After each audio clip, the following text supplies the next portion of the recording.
인생을 살다 보면은 무조건 한 번 이상은 악당을 만납니다. 두 번 다시 저런 인간은 상종하고 싶지 않다고 느끼게 하는 악당을 만납니다. 옆에 있다고요? 바로 옆에 있는 사람은 아니겠죠.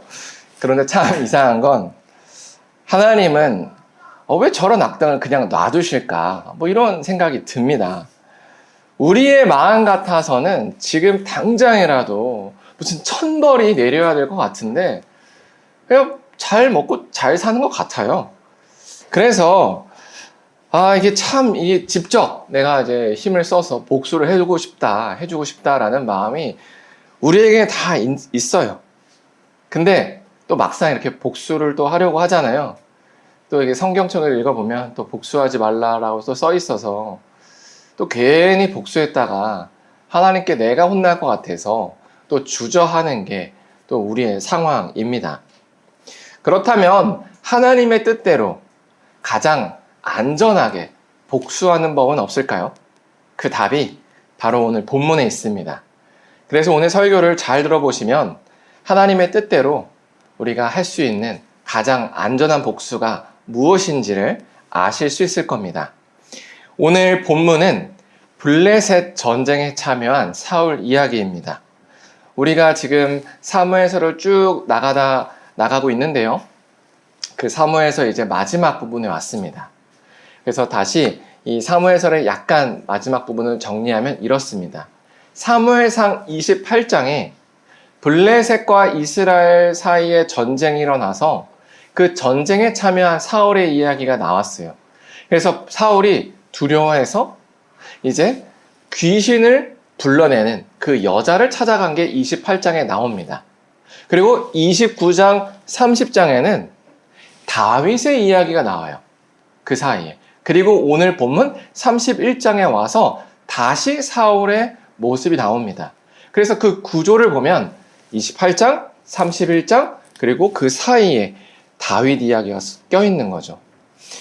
이 시간 순서로 보면 동시간대에 벌어진 거예요. 28장, 31장, 그리고 그와 동시에 29장, 30장이 동시대에 일어난 거죠.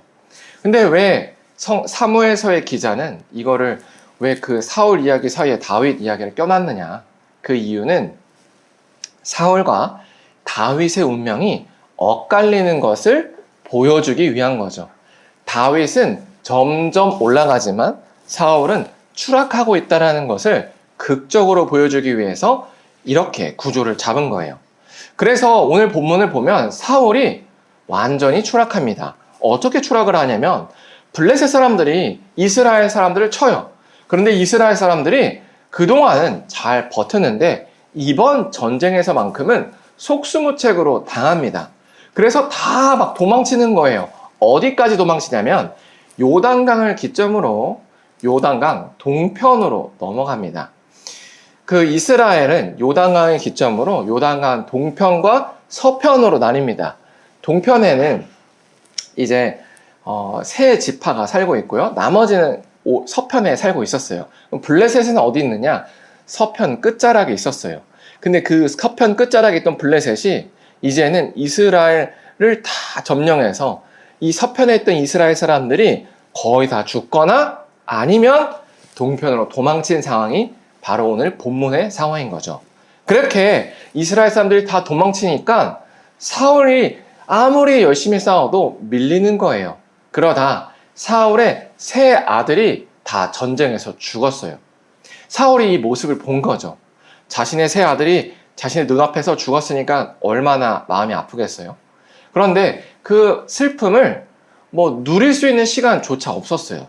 왜냐하면 블레셋 사람들이 자신의 목숨을 위태롭게 하고 있었기 때문이죠. 그래서 사울도 막 도망치고 있었습니다. 그런데 블레셋 궁수 한 명이 따라잡은 거예요. 그래서 활을 쫙 당겨서 딱 쐈는데 그게 사울의 몸에 깊이 박힌 거죠. 그래서 사울이 딱 박히는 순간 깨달은 거예요. 내가 이제 여기서 끝나는구나. 그래서 자신의 호위무사에게 이렇게 얘기한 거예요. 야, 블레셋 사람들이 와서 나를 희롱할까봐 두렵다. 그 칼로 나를 죽여다오. 이렇게 얘기한 거죠. 그랬더니 그 호위무사가 감히 어떻게 여호와께서 기름 부은 왕을 제가 손댈 수 있습니까? 저는 그럴 수 없습니다 하고 적극적으로 거부를 한 거예요.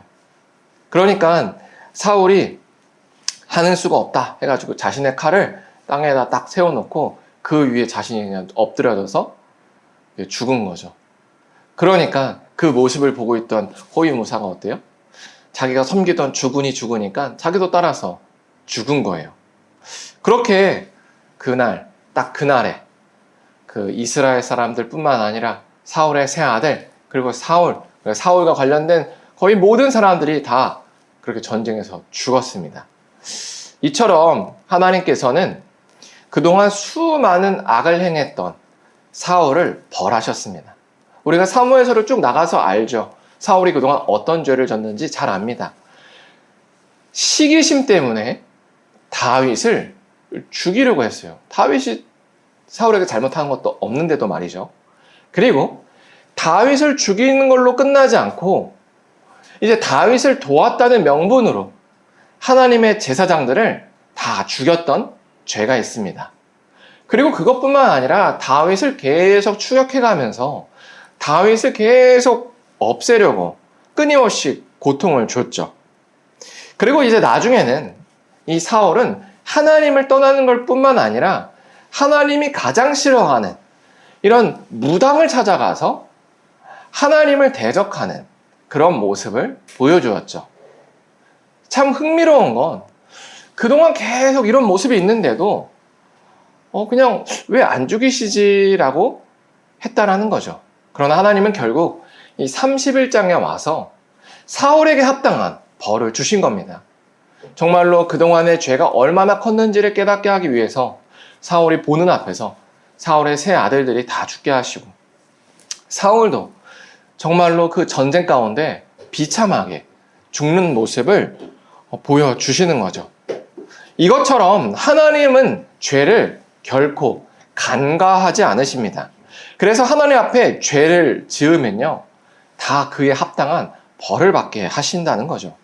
그래서 우리도 하나님 앞에 죄 짓기를 두려워해야 돼요. 왜냐하면 하나님은 죄를 결코 그냥 가볍게 넘어가지 않기 때문입니다. 그래서 우리가 만약 누군가에게 가격을 부풀려서 이렇게 사기를 친다면요, 우리도 반드시 누군가에게 사기를 당합니다. 또 우리가 누군가에게 말로써 혹은 인터넷 댓글로써 아픔을 주면요, 우리도 똑같이 누군가로부터 그런 상처를 받게 된다는 겁니다. 그리고 또 우리가 하나님을 등한히 여기는 죄를 지면 하나님도 우리를 등한히 여기십니다. 이것처럼 하나님은 죄를 진 사람에게 그 죄값을 다 받게 하세요. 물론 우리가 예수님을 믿으면 하나님을 그 받아야 될 진짜 큰 죄, 바로 지옥을 가야 될 죄에서는 건져주시죠. 그러나 우리가 이 땅에서 바르게 살아야 된다는 깨닫게 하기 위해서 이 땅에서 받아야 될 그 죄값은 다 치르게 하십니다. 그래서 우리가 이 사실을 꼭 기억해서 하나님 앞에 죄 짓기를 두려워해야 된다는 걸 아셨으면 좋겠습니다. 근데 이게 막연하게 그렇구나, 정말 두렵다 라고도 할 수 있지만 사실 반대로 생각해보면 꽤 은혜입니다. 왜냐하면 우리에게 악하게 행동한 사람도 다 그에 합당한 벌을 받는다는 뜻이기 때문이죠. 우리가 인생을 살다 보면 누군가가 우리를 굉장히 악하게 괴롭힐 때가 있어요. 정말로 뭔가 위계 질서상 우리가 이제 의리여가지고 뭐라고 말 한마디 제대로 못하고 일방적으로 당할 때도 있죠. 또는 어떠한 이유에서든 우리가 고통을 받을 때가 있습니다. 그래서 너무 억울할 때도 있어요. 그래서 우리가 무언가 하소연하고 싶고 세상의 힘을 빌려서라도 뭔가 복수를 하고 싶고 뭔가 괴롭히고 싶은데 그게 안 될 수도 있다라는 거죠. 그럼 너무 억울하잖아요. 근데 그럴 때 우리가 기억해야 할 것은 하나님께서는 죄진 사람에게는 죄값을 톡톡히 치르게 하신다. 맞아. 그러면 반드시 저 사람은 하나님께 혼이 날 거야. 하나님이 나를 대신해서 복수를 해주실 거야. 라는 그게 바로 우리가 가질 수 있는 참 소망이라는 거죠. 그런데 이렇게 해서 하나님께 그 복수를 맡겨보면은 사실 우리가 당황하지 않을 수가 없어요. 왜냐하면 지금이라도 당장 저 사람의 뭐 다리 뭉댕이를 부러뜨려도 시원찮은데 하나님은 그 사람을 그냥 놔두신다라고 느껴지는 거죠. 그래서 너무 답답해요. 그래서 내가 직접 복수하고 싶은데 하나님은 그러지 말고 나에게 맡겨라 라고 얘기하시죠. 왜냐하면 이게 중요합니다. 우리가 가진 공정의 저울이 망가졌기 때문이에요. 우리가 가진 공정의 저울이 망가졌기 때문에 우리는 하나님께서 너무나도 더디게 복수를 해주신다라고 느껴지고 내가 복수를 시원하게 해줘야 정당하다라고 느껴져요. 그러나 하나님은 이렇게 얘기하십니다. 아니야, 너희가 가진 공정의 저울은 망가졌어. 그건 공정한 게 아니야. 내가 하는 게 공정한 그 벌이야 라고 얘기해 주시는 겁니다. 그 내용이요, 바로 오늘 본문 뒷부분에 나와요. 사울이 죽었습니다. 그래서 전쟁이 끝났어요. 블레셋이 이겼습니다. 그래서 블레셋 사람들이 이제 전리품을 챙기려고 전쟁터에 나왔습니다. 어떤 식으로 전리품을 챙기냐면 전쟁에서 싸운 사람들의 갑옷이 있잖아요. 그 갑옷을 다 챙기는 거예요. 그 당시에는 이런 의복 하나하나가 자산이었어요. 그러니까 이 전쟁터에 입고 나온 이 갑옷은요, 엄청난 군수 물자였던 거죠. 그걸 다 챙기게 된 겁니다. 그런데 챙기다 보니까 누가 발견됐어요? 사울의 세 아들, 그리고 사울이 발견된 거죠. 그래서 블레셋 사람들이 사울의 갑옷을 챙기는 것뿐만 아니라 사울의 목을 댕강 잘랐습니다. 그래서 사울의 갑옷은 그 블레셋 사람들이 섬기고 있던 우상신전 앞에다 딱 세워놓고 또 이 머리도 그 다른 신전 앞에 딱 세워놓음으로써 우리가 이스라엘 신과 그 왕을 이겼다라고 선포한 거죠. 그리고 사울의 세 아들과 사울의 목이 없는 그 시체를 벳산 성벽 앞에 이렇게 딱 장대 위에서 세워놓습니다. 이 벳산 성벽이 어디냐면 블레셋 사람들이 이스라엘에게 빼앗겼던 꽤 큰 그런 성이었어요. 번화가라고 생각하면 됩니다. 번화가 앞에 사울의 세 아들의 시체와 사울의 시체를 높이 달아놨어요. 무슨 의미일까요? 우리가 이들을 완전히 이겼다라는 선언인 거죠. 그래서 우리에게 덤비면 다 이렇게 된다라는 거를 이제 이스라엘 사람들에게 암암리에 지금 보여주고 있는 겁니다. 그러다 보니까 이 소문이 삽시간에 이스라엘 커뮤니티에 퍼졌죠. 그래서 요단강 동편에 있던 길르앗 야베스 지역에 있던 사람들에게도 퍼졌어요. 그 길르앗 야베스 사람들이 이 사실에 분노했습니다. 그래서 밤새 요단강을 건너서 벳산 성벽 앞에 갑니다. 그래서 사울의 시신과 사울의 세 아들의 시신을 가져와요. 사실 이거 굉장히 위험한 행동입니다. 왜냐하면 이 블레셋 사람들이 알면요, 지금 반역죄이기 때문에 이 사람들 다 죽습니다. 그 자리에서. 그런데도 불구하고 이렇게 했다는 건 뭘까요? 진심으로 사울을 걱정했다는 거예요. 그렇기 때문에 자신의 목숨을 아까워하지 않고 이 시신을 걷어들인 겁니다. 그래서 다시 길르앗 야베스 지역으로 가서 장사를 지내고 7일 동안 금식했다라는 게 이 사무엘서 31장 후반부에 나오는 내용이죠. 우리는 여기서 적지 않게 당황합니다. 왜냐하면 이상한 거죠. 사울은 악당이고 악당이면 그냥 깨끗이 죽은 걸로 끝나야 되는데 이상하다. 왜 마지막이 사울을 위해서 슬퍼하는 사람이 나오지? 이게 바로 오늘 본문이 우리에게 말해주고 싶은 핵심 중에 하나인 거죠. 뭐냐 하면 완전한 악당도 없고 완전한 천사도 없다라는 거예요. 그런데 우리는 공정의 저울이 잘못됐기 때문에 우리에게 피해를 주면 그 사람은 완전히 악당이어야 해요. 본투비 악당. 태어날 때부터 악당이고 계속 악당이어야 돼요. 그 악당이기 때문에 나를 아프게 했어. 이게 우리가 가지는 마음인 거죠. 그래서 이 사람이 진짜 악당인지 아닌지는 관심이 없어요. 악당이기로 내가 마음을 먹었기 때문에 넌 악당이어야 되는 거예요. 그래서 누군가가 이 사람의 선한 행실을 얘기해주면 그럴 리가 없다. 그것은 간괴다. 너를 속이기 위한 수작에 불과했다라고 해석을 하죠. 반대도 있어요. 우리에게 뭔가를 친절하게 해주면 그 사람은 천사이어야 해요. 그 사람이 실제로 천사인지 아닌지는 관심이 없습니다. 그래서 누군가가 그 사람의 안 좋은 행실을 얘기하면 그래? 가 아니라 그럴 리가 없다. 이런 천사를 모독하는 넌 악당이다. 라고 그렇게 이제 두둔하는 모습이 우리의 모습이에요. 이 모습이 가장 극적으로 나타나는 곳이 어딘지 아세요? 바로 인터넷입니다. 인터넷에 댓글을 딱 보면요. 정말로 내가 지지하는 사람, 지지하지 않는 사람에 대해서 극명하게 갈려 있어요. 그래서 특히 이 정치적으로 우리나라는 양극화가 심해서 여기를 보면은 정말로 옳은 일을 해도 상대방이 하면 어떻게 해서든 폄하하죠. 하지만 우리 편에 있는 사람이 잘못을 하면 정말 말도 안 되는 것도 다 감싸줍니다. 이게 인간의 본성이에요. 인간의 본성이기 때문에 그냥 무조건 악당을 만들고 무조건 천사를 만들고 이런 식으로 하는 거죠.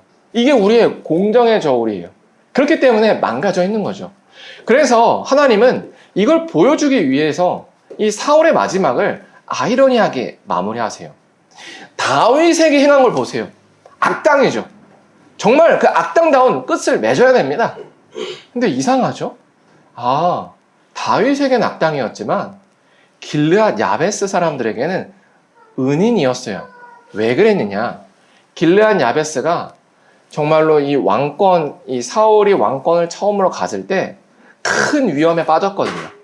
길르앗 야베스 지역에 암몬 족속이라는 이방 나라가 있었는데 그 이방 나라가 쳐들어왔었어요. 보통 이렇게 되면 그냥 당하고 끝나요. 근데 그 당시에 사울이 사람들을 다 이끌고 와서 그들을 구해줬던 거죠. 이것처럼 우리가 어떤 한 사람을 평가할 때는 정말 종합적으로 봐야 됩니다. 그래야 그 사람에 대해서 잘 파악할 수가 있죠.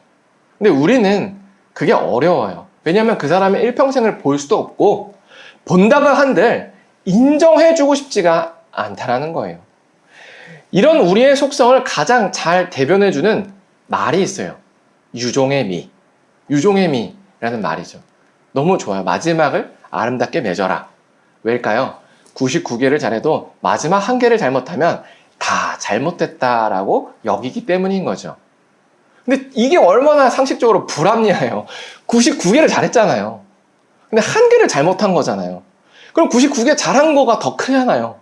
근데 인간의 감정은요, 마지막 한 개가 더 커요. 그래서 웃긴 게 뭐냐면 99개 잘못했는데 마지막 한 개 잘하면 잘한 것 같아요. 맞죠? 이게 진짜 인간의 이 공정의 저울이 얼마나 잘못됐는지를 말해주는 거예요. 우리가 이성적으로 생각해보면 99개를 따라가야 되죠. 근데 우리의 감정은 뭐예요? 진짜 마지막이 그래요. 서로 막 너무 사랑할 연인이 있어요.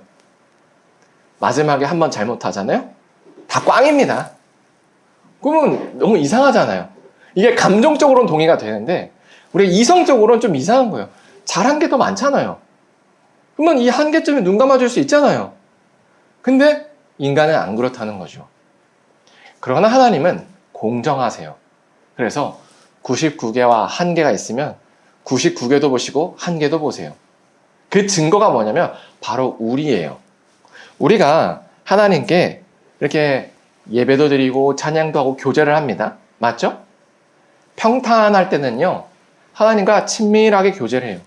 그러다가 하나님께서 극적으로 하나님께 이제 우리가 마음을 드려야 되는 믿음에 도전하는 순간이 우리에게 찾아와요. 그런 순간들이. 맞죠? 그러면 아마 여러분들은 그 모든 도전 가운데 다 적극적으로 하나님께 순종하지는 않았을 거예요. 언제는 아마 외면하거나 아니면 불순종으로 일관했던 적이 있었을 겁니다. 그렇다면 만약에 하나님께서 그 유종의 미를 운운하면서 야, 네가 지금 이 결정적인 순간에 이렇게 해? 야, 너 끝났어. 야, 너 지옥 가라. 네가 지금까지 아무리 잘해도 너 소용없어. 야, 너 끝났어. 이렇게 하시던가요? 안 한다라는 거예요. 하나님은 우리의 연약함을 그냥 있는 그대로 또 받아주세요. 왜요? 우리의 99개의 마음이 있잖아요. 이 평탄할 때 드렸던 그 마음이 가짜가 또 아니거든요.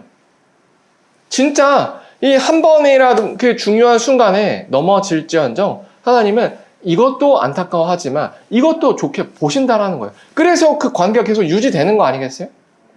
이게 공정하다라는 거예요. 하나님의 공정함은 99개도 보고 1개도 보신다는 거죠. 근데 우리는 어때요? 우리는 그거를 머리로는 아는데 내가 다른 사람에 대할 때는 그렇지가 않은 거죠. 지금까지 좋았어도 마지막을 이렇게 망치면은 이 사람은 완전 다 망친 거야. 뭐 이런 식으로 매우 불공정하게, 하지만 그걸 나는 합리적이고 공정이라고 얘기합니다. 그렇다면 우리가 이런 하나님의 공정함, 하나님의 대우를 받는데 만약에 그 하나님이 나한테만 그런다면 그게 공정한 걸까요? 아니겠죠. 나한테 99개를 보고 한 가지 잘못도 동시에 보신다면 나에게 잘못한 그 원수에게도 똑같이 하지 않겠냐는 거죠. 그렇다면 내가 죄인인데도 불구하고 하나님께서 나의 죄를 대신해서 예수님을 희생시키셨다면 나에게 악하게 행동했던 그 원수에게도 그러지 않겠냐라는 겁니다. 그러면 내가 하나님에게 귀한 아들이요 딸인 것처럼 그 악당도 하나님 안에서는 귀한 아들일 수 있고 딸일 수도 있다라는 걸 우리가 인정해야 돼요. 그게 공정한 거거든요. 그렇다면 이해가 돼요. 왜 하나님이 기다리시는지가. 왜 하나님이 저 악당을 당장 처단하지 않고 기다리시는지가 이해가 됩니다. 왜요? 그 사람도 하나님의 소중한 아들이고 딸이기 때문이에요. 바꿔 말해서 우리의 감정대로, 우리가 가진 망가진 공정의 저울대로 저 원수가 지금 당장 처단을 받잖아요. 그럼 반대로 그 칼날이 우리에게 옵니다. 우리가 하나님께 잘못하면 그 칼날이 바로 우리에게 꽂히는 거예요. 우리는 그걸 원하지 않죠. 맞죠? 그렇기 때문에 하나님은 공정하시기에 우리의 원수도 그냥 놔두시는 거예요. 가장 합당할 때에 가장 합당한 처벌을 내리시기 위해서 그가 회개할 수 있는 기회도 주시는 거죠. 왜요? 우리에게도 주시기 때문이에요. 우리가 이 사실을 반드시 잘 기억해야 됩니다. 그래서 우리가 하나님 뜻 안에서 할 수 있는 가장 안전한 복수는요, 우리가 가진 공정의 저울이 망가졌다는 걸 인정하는 거예요. 아, 내가 이 감정대로 하면 이게 제대로 된 복수가 아니겠구나. 아, 내가 저 사람을 제대로 평가하지 못하는 거구나. 내가 지금 당장 너무 화가 나고 열받아가지고 저 사람께 막 저주가 내리고 막 그래야 되는데 하나님께서 그러지 않겠다는 거는 아, 그 사람도 나름 괜찮은 면이 있었나 보다 라고 이해하는 거죠.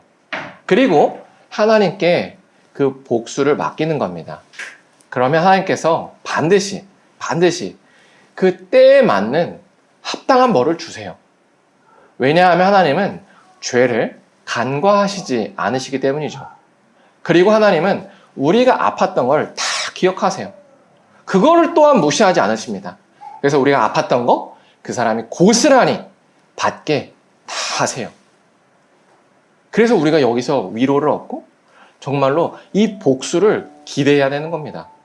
그러나 이것을 반대로 생각해 보면 내가 만약 누군가를 이렇게 아프게 했다면 우리 역시도 거기서 자유로울 수 없다는 거죠. 그렇다면 철저하게 회개해야 됩니다. 철저하게 회개해서 하나님 나 살려주세요. 이 이야기를 듣고 나니까 너무 두렵습니다. 내가 그동안 상처 줬던 그 사람들에게 내려줬던 게 저에게 돌아온다는 생각하니까 너무 두렵습니다. 회개해야 됩니다. 그리고 관계를 개선해야 돼요.